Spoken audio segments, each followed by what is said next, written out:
आपण करतोय शेवग्याचे वरण, त्यासाठी वेगळा शेवगा उकडून घेतला आहे आणि वेगळं मुगाची डाळ टमाटर टाकून शिजवून घेतली. एकीकडे लसूण आणि जिरे कुटून घेतले. आता कढई तापायला ठेवली, त्यात तेल टाकून घेतले.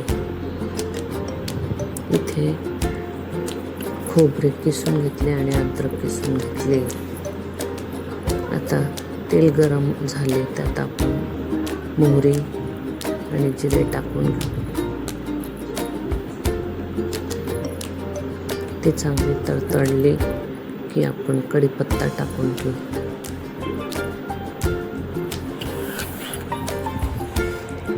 कढीपत्ता चांगला स्वच्छ धुवून पुसून यात टाकणार आहोत. तर थोडासा तडतडला की मग त्यात आपण लसूण जिरे टाकून घेणार आहोत.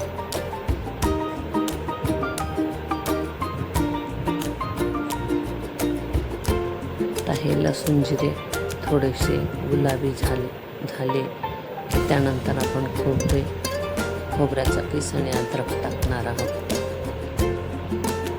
हे लसूण जिरे आपण आता हलवून घेऊ, त्याला परतून घेऊ.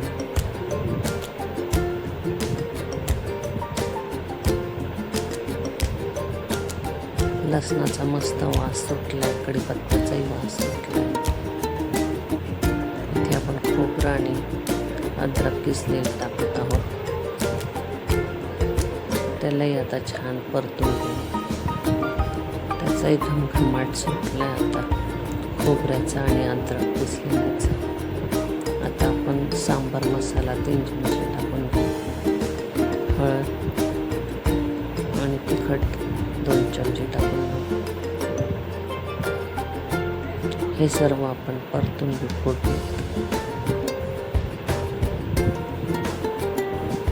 यात आपण कुकरमधली डाळ टाकून घेऊ शकतो, पण तो कुकर जड असल्यामुळे मी असे चमच्याने टाकून घेतले आणि ते हलवून परत कुकरमध्ये ती फोडणी टाकून घेणार आहे.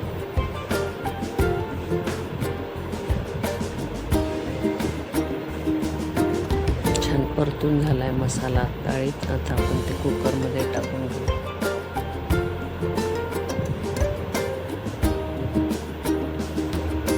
कोथिंबीर टाकून घेऊ.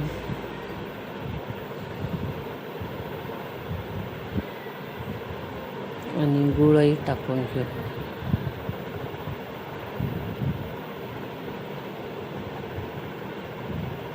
यात मीठ टाकून घेऊ आपण आणि सर्व करू. हे शेवग्याचे वरण आपण पोळीसोबतही खाऊ शकतो, भातासोबतही खाऊ शकतो किंवा सूप म्हणून सुद्धा पिऊ शकतो.